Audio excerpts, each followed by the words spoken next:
Hi guys, തൊഴിൽ മീഡിയയിലേക്ക് എല്ലാവർക്കും മോർണിംഗ് ടക്സിൽ എല്ലാവർക്കും സ്വാഗതം. Good morning. അപ്പോൾ ഇന്ന് ബിഗ് ബോസ് ടോക്കാണ്. അപ്പോൾ ഇന്നലെ ഉണ്ടായ ശനിയുടെ അഭിപ്രായം റിവ്യൂ ആണ് നമ്മൾ പറയുന്നത്. അനുമോക്ക് നല്ലൊരു പണി കിട്ടിയിട്ടുണ്ട്. ജിസേലിന് ഒരുപാട് പ്രൊമോഷൻ പോലെ കിട്ടിയിട്ടുണ്ട്. അപ്പോൾ മൊണ്ണകൾ ആണുങ്ങൾ എന്ന് വിളിച്ചതിന്റെ ഒരുപാട് കാര്യങ്ങൾ അങ്ങനെയും പല രീതിയിൽ ഞാൻ സിംഗിൾ പ്രൊമോ ആണ് ഇട്ടത്. അപ്പോൾ പലരും പല രീതിയിൽ പ്രൊമോ ഇട്ടിട്ടുണ്ടായിരുന്നു. നമുക്ക് റീസൺ ആണ് പറയേണ്ടത്. ഇപ്പോൾ നമുക്ക് റീസണിലേക്ക് കിടക്കാം. എന്തൊക്കെയാണ് അവിടെ നടന്നത്, എന്തൊക്കെയാണ് സംഭവിച്ചിരുന്നത്. മിഡ് വീക്കിൽ നിന്ന് പുറത്തുപോയ 2 പേരെയും അകത്തേക്ക് വിളിപ്പിച്ചിട്ടുണ്ട്. ഒരാൾ എവിഷൻ പുറത്തു പോയിട്ടുമുണ്ട്. ബാക്കി കാര്യങ്ങളൊക്കെ നമുക്ക് വഴിയെ മനസ്സിലാക്കി തരാം. പ്രതീക്ഷിച്ചതുപോലെ തന്നെ സംഭവിച്ചു. അനുമോക്ക് മുട്ടം പണി കിട്ടിയിട്ടുണ്ട്. ഇവിടെയുള്ള ആണുങ്ങളൊക്കെ വെറും മൊണ്ണകളാണ്, ആ അഭിലാഷ് ഒഴിച്ച് ബാക്കിയുള്ള എല്ലാവരും മൊണ്ണകളാണെന്നുള്ള അനുമോളുടെ ആ ഒരു സ്റ്റേറ്റ്മെന്റ് ലാലേട്ടനെ എടുത്ത് കാണിച്ചു കൊടുത്തു കേട്ടോ. ആ വീഡിയോ ഇട്ട് കാണിച്ചു കൊടുത്തു. എന്റെ പൊന്നെ, ലാലേട്ടൻ അനുമോളെ ഒന്നും പറഞ്ഞില്ല. ഇവിടെ ബിഗ് ബോസ് മൈൻഡ് ഗെയിം കളിച്ചു. അതായത് ഈ സാധനം കാണുന്ന അക്ബർ, അതുപോലെ അനീഷ്, സകലർക്കും നമ്മുടെ അപ്പാനി എല്ലാവർക്കും കലിപ്പാവുമല്ലോ. ജിസേൽ ഇരുന്നിങ്ങനെ കളിച്ചു വരുന്നുണ്ട്. ഇവിടെ ഉള്ള ആണുങ്ങളൊക്കെ അവരുടെ ബോയ് ഫ്രണ്ട് ആണെന്ന് പറഞ്ഞു എന്നും കൂടെ ലാലേട്ടൻ ചോദിക്കുന്നുണ്ട്. അത് പറഞ്ഞു എന്ന് അനുമോള് സമ്മതിക്കുകയും ചെയ്തു. ആകെ മൊത്തം അനുമോക്ക് പണി കിട്ടാനുള്ള ചാൻസ് ഉണ്ട്. എല്ലാവരും ചേർന്ന് ലാലേട്ടൻ പോയി കഴിഞ്ഞിട്ട് അനുമോളെ പഞ്ഞിക്കിടുമെന്നാണ് തോന്നുന്നത്. കാരണം അനുമോള് പറഞ്ഞ കാര്യം വീഡിയോ ആയിട്ട് കാണിച്ചു കൊടുത്തു. ആ സമയത്തുള്ള അവരുടെ എക്സ്പ്രഷനും ഒരു കലിപ്പ് മോഡിലാണ് അനുമോൾ അത് പറഞ്ഞത്. അന്നേ പ്രതീക്ഷിച്ചതാണ് ഈ പണി കിട്ടാൻ ചാൻസ് ഉണ്ടെന്ന്. അത് നന്നായി. കാരണം ഈ ഗെയിമിന് അത് ആവശ്യമാണ്. ഞാന് അനുമോള് പറഞ്ഞത് ശരിയോ തെറ്റോ എന്നൊന്നും ഞാൻ പറയുന്നില്ല. പിന്നെ അനുമോൾ അകത്തൊരു കണ്ടസ്റ്റന്റ് അല്ലേ. സഹ മത്സരാർത്ഥികളെ അനുമോൾ അങ്ങനെ വിളിക്കുന്നത് ശരിയല്ല എന്ന് തന്നെയാണ് എന്റെ അഭിപ്രായം. ഞാൻ അന്നും ആ വീഡിയോയിൽ അത് പറഞ്ഞിരുന്നു. പ്രേക്ഷകർ ചിലപ്പോൾ ഇവരുടെ ഗെയിം അനുസരിച്ച് പല പേരുകളിലും ഒക്കെ വിളിക്കുമായിരിക്കും. വാഴയെന്നും മൊണ്ണയെന്നും ഒക്കെ വിളിക്കുമായിരിക്കും. പക്ഷെ അകത്തേക്കുന്ന ഒരു കണ്ടസ്റ്റന്റ് അത് വിളിക്കുമ്പോ, ഇത് തിരിച്ചൊരു മെയിൽ കണ്ടസ്റ്റന്റ് വിളിക്കുമ്പോൾ അവർക്ക് ഒഫൻഡഡ് ആയിട്ട് തോന്നൂലേ. ഇപ്പൊ ജിസേലിനെ തെറി വിളിച്ചത് അനുമോക്ക് ഭയങ്കരമായിട്ട് ഒഫൻഡഡ് ആയിട്ട് തോന്നി. അതുപോലെ തന്നെ ഇപ്പോ അനുമോൾക്കാണ് ബോയ് ഫ്രണ്ട്സ് അവിടെ ഉണ്ട് എന്നുള്ളത് ജിസേലാണ് പറഞ്ഞതെന്ന് വിചാരിക്കുക. അനുമോളെ വീടിന് തീയിടും, ഉറപ്പാണ്. നമുക്ക് സംശയം ഇപ്പൊ ആർക്കും ഉണ്ടാവില്ല. അനുമോളുടെ ഒരു കഴിഞ്ഞ 3-4 ദിവസത്തെ ഒരു ക്യാരക്ടർ വെച്ചിട്ട് അനുമോള് ജെന്യൂൻ ആയിട്ടാട്ടോ ഞാൻ കരുതുന്നത്. ഞാൻ ഫേക്ക് ആണെന്ന് ഇപ്പോഴും ഞാൻ വിചാരിക്കുന്നില്ല. അനുമോള് വളരെ ജെന്യൂൻ ആണ്. ഗെയിമിന് വേണ്ടി കുറച്ചൊക്കെ എല്ലാവരും ചെയ്യുന്ന പോലെയൊക്കെ കയ്യിൽ നിന്ന് കുറച്ചൊക്കെ ഇടുന്നുണ്ടാവും അവിടെ. പക്ഷേ ബാക്കി അവരുടെ ഇമോഷൻസ് ഒക്കെ എനിക്ക് വളരെ ജെന്യൂൻ ആയിട്ടാണ് തോന്നിയിട്ടുള്ളത്. ഇന്ന് പോലും ലാലേട്ടന്റെ മുമ്പിൽ നിന്നിട്ട് കരയാതിരിക്കാൻ വേണ്ടി അനുമോള് ട്രൈ ചെയ്യുന്നതായിട്ട് കാണാൻ പറ്റും. അവര് മാക്സിമം കരയാതിരിക്കാൻ ശ്രമിക്കുവാണ്. പക്ഷെ പ്രശ്നം എന്താന്ന് വെച്ചാ, ഈ ബോയ് ഫ്രണ്ട്സിന്റെ കാര്യം ഈ ജിസേല് പറയാണ് അനുമോളുടെ ബോയ് ഫ്രണ്ട്സ് ആണ് ഇവിടെയുള്ള ആൺപിള്ളേരെല്ലാം എന്ന് പറഞ്ഞു കഴിഞ്ഞാൽ ബിഗ് ബോസ് വീടേ കാണൂല അവിടെ. അനുമോള് ചിലപ്പോ ബോംബിട്ടുകളയും. അങ്ങനത്തെ ഒരാളായിട്ടാണ് എനിക്ക് തോന്നുന്നത്. അപ്പൊ ഇത് അനുമോള് തിരിച്ചു പറഞ്ഞത് വളരെ മോശം തന്നെയാണ്. ഒരു പക്ഷേ അത് ജിസേൽ ഇനിയുള്ള ദിവസങ്ങളിൽ ഒരു വലിയ ഗെയിമായിട്ട് എടുക്കാൻ ചാൻസ് കാണുന്നുണ്ട്. അതിനുവേണ്ടി തന്നെയാണ് ബിഗ് ബോസ് ഈ ഒരു മൈൻഡ് ഗെയിം കളിച്ചതെന്നാണ് എനിക്ക് തോന്നുന്നത്. ഇനിയുള്ള ദിവസങ്ങൾ പൊടി പാറുന്ന വഴക്കുകളുടെ ഒരു ദിവസമാണെന്നാണ് തോന്നുന്നത്. കൂടുതൽ അപ്ഡേറ്റ്സുമായി വീണ്ടും വരാം. പൊട്ടിപ്പാറുന്ന കാഴ്ചകളും വിശേഷങ്ങളും തന്നെയാണ് ബിഗ് ബോസ് ടോക്കിൽ കൂടി നമുക്ക് പറയാനുള്ളത്.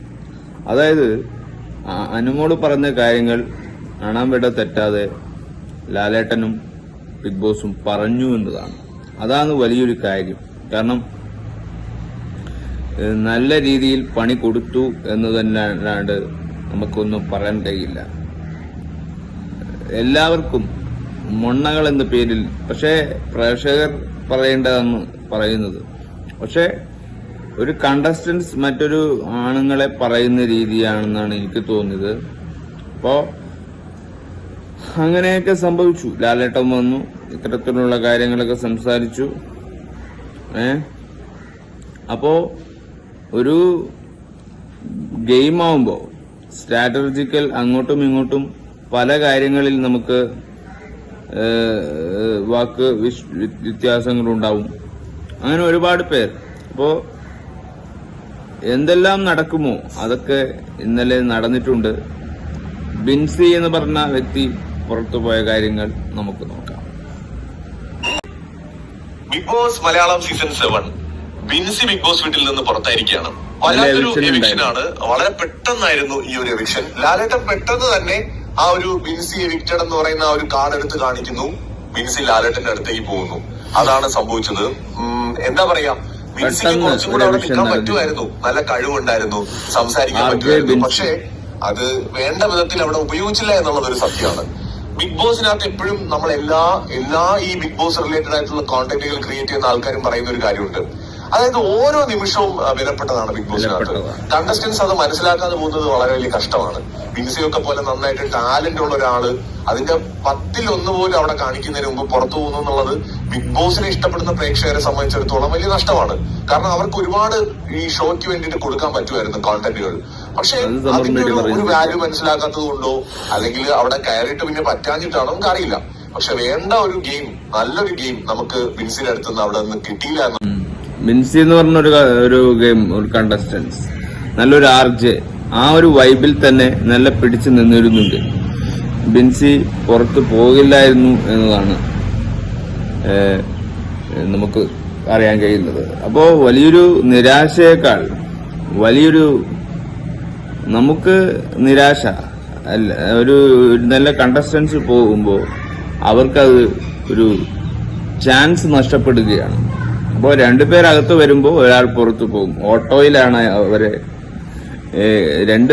ഒരാൾ പുറത്തുനിന്ന് വരുമ്പോൾ രണ്ടുപേർ പുറത്തുനിന്ന് വരുമ്പോൾ ഒരാൾ പുറത്തു വരുന്നു. പിന്നെ നായക്ക് കുട്ടൂന്നെന്തോ ഒരു പേരിട്ടിട്ടുണ്ട്. അതായത് നമ്മളെ റോബോ വന്നതല്ലേ വളരെ എക്സ്പെക്റ്റഡ് ആയിട്ട്, ഒരു വളരെ ഡിഫറെന്റ് ആയിട്ടൊരു രീതിയിലാണ് റോബോ വന്നത്. എപ്പിസോഡ് മൊത്തത്തിൽ പരിശോധിക്കുമ്പോ ശരിക്കും ബിഗ് ബോസ് ചെയ്തിരിക്കുന്നത് അനുമോളും നമ്മുടെ ജിസേലും തമ്മിലുള്ള പ്രശ്നത്തില് കൂടുതൽ എരുതിയിൽ എണ്ണ ഒഴിക്കുക എന്ന് പറയുന്നത് പോലെ എണ്ണ ഒഴിക്കുകയാണ് ചെയ്തിരിക്കുന്നത്. അതായത് ഇവിടെ ജിസേലിനെ കാര്യമായിട്ടൊന്നും പറഞ്ഞിട്ടില്ല എന്ന് മാത്രമല്ല, ജിസേലിനെ ഒന്ന് തലോടി വിട്ടിരിക്കുകയാണ്. എന്ന് വെച്ചാൽ കുറച്ചും കൂടി അനുമോൾക്കെതിരെ ഇനി തൊട്ട് ജിസേല് സ്ട്രോങ് ആയിട്ട് കളിക്കാൻ തുടങ്ങുകയാണ്. അപ്പൊ ജിസേല് ഇപ്പൊ നിൽക്കുന്നത് ഒരു നല്ല കുട്ടി എന്ന് പറയുന്ന ഒരു ഇമേജിലാണ്. അത് റിയൽ ആണോ എന്നുള്ളത് ഇനിയുള്ള ദിവസങ്ങളിൽ നമുക്കറിയാം.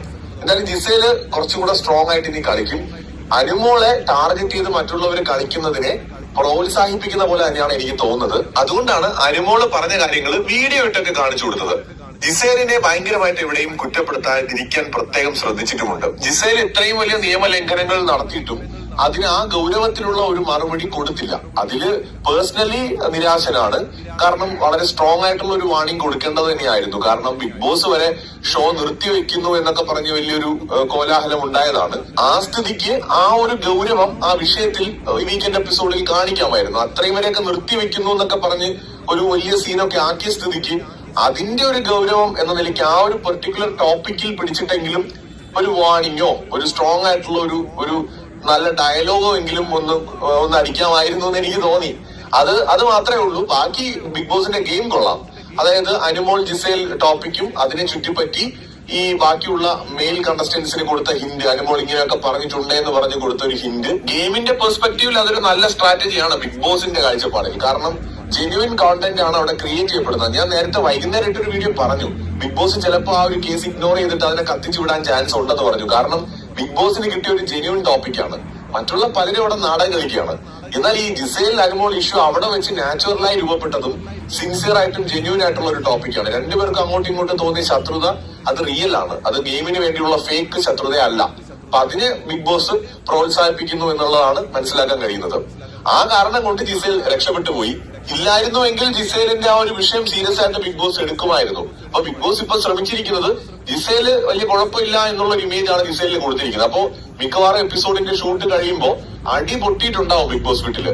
ഈ മൊണ്ണ പ്രയോഗവും അതുപോലെ ബോയ് ഫ്രണ്ട് എന്ന് പറഞ്ഞ ജിസേലിന്റെ മുഖം മാറുന്ന ലൈവും എപ്പിസോഡ് കണ്ടവർക്ക് മനസ്സിലാവും. എപ്പിസോഡിനകത്ത് കാണുന്നുണ്ട് മുഖം ആ സ്പോട്ടിൽ മാറുന്നുണ്ട്. അനുവിനെ കടിച്ചു കീറണമെന്ന് തോന്നുന്നുണ്ട് ജിസേലിന് ആ സമയത്ത്. അപ്പൊ അതെന്തായാലും ജിസേല് ചോദിക്കും. അതിന്റെ പേരിൽ പൊട്ടിത്തെറികൾ ഉണ്ടാവാനും ഒക്കെ സാധ്യതയുണ്ട്. അപ്പോ ബോയ് ഫ്രണ്ട് എന്ന് പറയുന്നതും ഒക്കെ വലിയ ആ ഒരു മുഖഭാവം, ആ ചേഞ്ചസ് നമുക്കും കാണാനുണ്ട്. ജിസേലിന് നന്നായി പൊട്ടിയിട്ടുണ്ട്, പൊട്ടി എന്ന് തന്നെ പറയാം. അപ്പോ ഈ ഒരു സ്ട്രാറ്റജി അതൊക്കെ ബിഗ് ബോസിന്റെ ഒരു ട്രൂ വേർഷൻസ് തന്നെയാണ് എനിക്ക് തോന്നിയത്. അപ്പോ അതൊക്കെ നല്ലൊരു കാര്യമായിട്ട് തോന്നിയില്ല. ചില കാര്യങ്ങളിൽ നല്ലതാണ്, ചില കാര്യങ്ങൾ. പക്ഷെ ബിഗ് ബോസ് ഗെയിം കളിച്ചിട്ടുണ്ട്, നല്ലൊരു ഗെയിം കളിക്കുന്നുണ്ട്, അത് നന്നായിട്ടുണ്ട്, പോകുന്നുണ്ട്. നല്ല എപ്പിസോഡ്സുകളാണ് നമ്മളിപ്പോ അതിന്റെ റിവ്യൂ ആണ് നമ്മൾ പറഞ്ഞുകൊണ്ടിരിക്കുന്നത്. അപ്പോ ഇനി ഒരു ഇതും കൂടി കഴിഞ്ഞ് നമുക്ക് ഇത് നിർത്താം.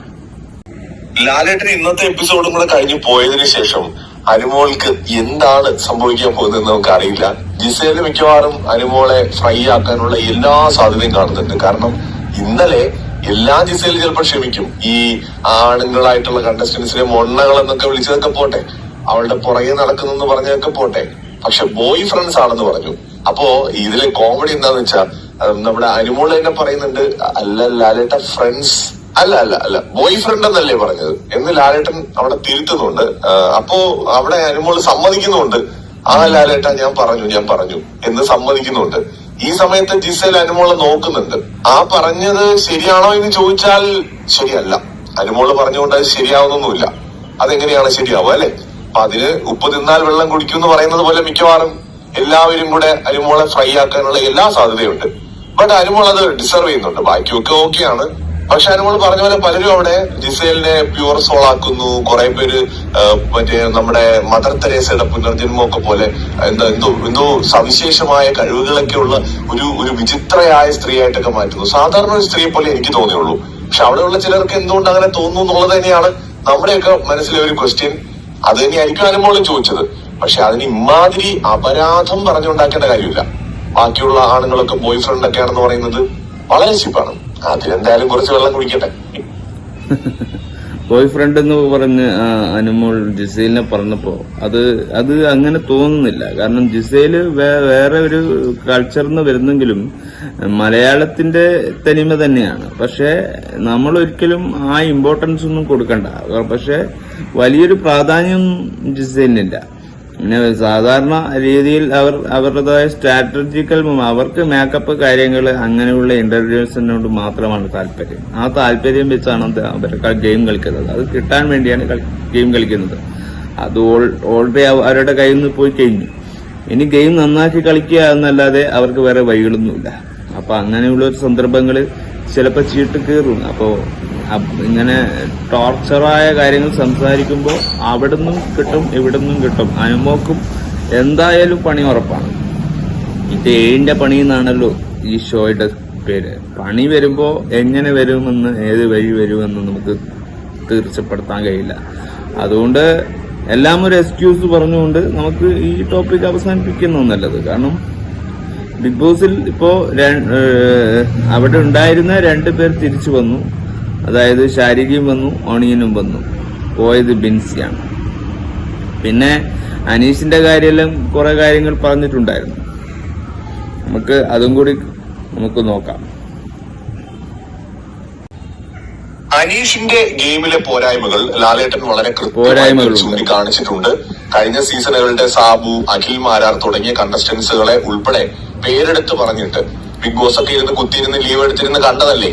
അവരൊക്കെ എങ്ങനെയാണ് ഗെയിം കളിച്ചത്, എങ്ങനെയാണ് പുറത്ത് അറിയപ്പെടുന്നതെന്നൊക്കെ അറിയോ എന്നൊക്കെ ലാലേട്ടൻ ചോദിക്കുന്നുണ്ട്. അനീഷിന്റെ ആവർത്തിച്ച് പറഞ്ഞുകൊണ്ടുള്ള വെറുപ്പിക്കൽ അത് മാറ്റി വെച്ചാൽ അനീഷ് വളരെ സ്മാർട്ടാണ്, പെർഫെക്റ്റ് ആണ്, സ്ട്രോങ് ആയിട്ടുള്ള ഒരു പ്ലെയർ ആണ്. നന്നായിട്ട് സംസാരിക്കാനൊക്കെ അനീഷിന് അറിയാം. ലാലേട്ടൻ ആക്ച്വലി നല്ല രീതിയിലുള്ള അഡ്വൈസ് കൊടുത്തിട്ടുണ്ട് എല്ലാ കണ്ടസ്റ്റൻസിനും കേട്ടോ. അതാണ് ഈ സീസണിലെ ഒരു വ്യത്യാസം. തുടക്കത്തിൽ തന്നെ അവരുടെ മിസ്റ്റേക്സ് ഒക്കെ ചൂണ്ടിക്കാണിച്ചു കൊടുക്കുന്നുണ്ട്. അപ്പൊ അത് മനസ്സിലാക്കി ഗെയിമിൽ മാറ്റം വരുത്തി കളിച്ചാൽ അവർക്ക് കൊള്ളാം. അനീഷ് കുറച്ചും കൂടെ സോഷ്യൽ ആവണം. നമ്മളൊരു സമൂഹ ജീവിയാണ്. ഒരു സമൂഹത്തിൽ നമ്മൾ ജീവിക്കുമ്പോൾ നമുക്ക് ആരെയും വകവയ്ക്കാതെ നമുക്ക് ഒറ്റയ്ക്കങ്ങ് മുന്നോട്ട് പോകാൻ പറ്റില്ല. അവിടെ ഈ ഒറ്റപ്പെടൽ സ്ട്രാറ്റജി എടുക്കണ്ട എന്ന് തന്നെയാണ് ലാലേട്ടൻ പറയുന്നതെന്നാണ് എനിക്ക് തോന്നുന്നത്. അതുകൊണ്ടാണ് ലാലേട്ടൻ പറഞ്ഞ പേരുകളിൽ ആര്യ ഉണ്ടായിരുന്നു, റിയാസ് ഉണ്ടായിരുന്നു, അല്ലെങ്കിൽ നമ്മുടെ അഖിൽ മാരാർ ഉണ്ടായിരുന്നു, സാബു ഉണ്ടായിരുന്നു. രജിത് കുമാറിന്റെ ഒന്നും പേര് അദ്ദേഹം അവിടെ പറഞ്ഞില്ല. അപ്പോ ഒറ്റപ്പെടൽ സ്ട്രാറ്റജി വേണ്ട എന്നുള്ള ഒരു കാര്യമാണ് അദ്ദേഹം അവിടെ സൂചിപ്പിച്ചത്. അപ്പൊ എന്തായാലും നമുക്ക് നോക്കാം അനീഷിന്റെ ഗെയിമിൽ വല്ല മാറ്റവും വരുമെന്നുള്ളത്. അനീഷ് നന്നായി ഗെയിം കളിക്കണം. പക്ഷെ അനീഷിനെ കുറിച്ച് നമുക്ക് ആടാൻ പറഞ്ഞു എന്റർടൈനറാണ്. പക്ഷെ അനീഷ് കുറച്ച് ഇതുപോലുള്ള ഒരേ വാക്കുകളെ വീണ്ടും വീണ്ടും സംസാരിച്ചു പോകുന്ന ആ ഒരു ശൈലി മാറ്റിയാൽ അനീഷിന്റെ ബിഗ് ബോസിന്റെ ഗെയിമിന്റെ സ്ട്രാറ്റജി നിൽക്കൽ മൊമെന്റ് ഒക്കെ മാറി നിൽക്കും. നന്നായി ഗെയിം കളിക്കാൻ പറ്റും. ഇത്തരത്തിലുള്ള കാര്യങ്ങൾ അനീഷ് ചെയ്യുന്നത് നല്ലതാണ്. നല്ലൊരു വാക് സാമർത്ഥ്യം ഉണ്ടായിരിക്കും. നല്ല രീതിയിൽ ഗെയിം കളിക്കുക, നല്ല രീതിയിൽ സ്മാർട്ടാകുക തന്നെയാണ് ഈ ബിഗ് ബോസിന്റെ ശൈലി എന്ന് പറയുന്നത്. ബൈ.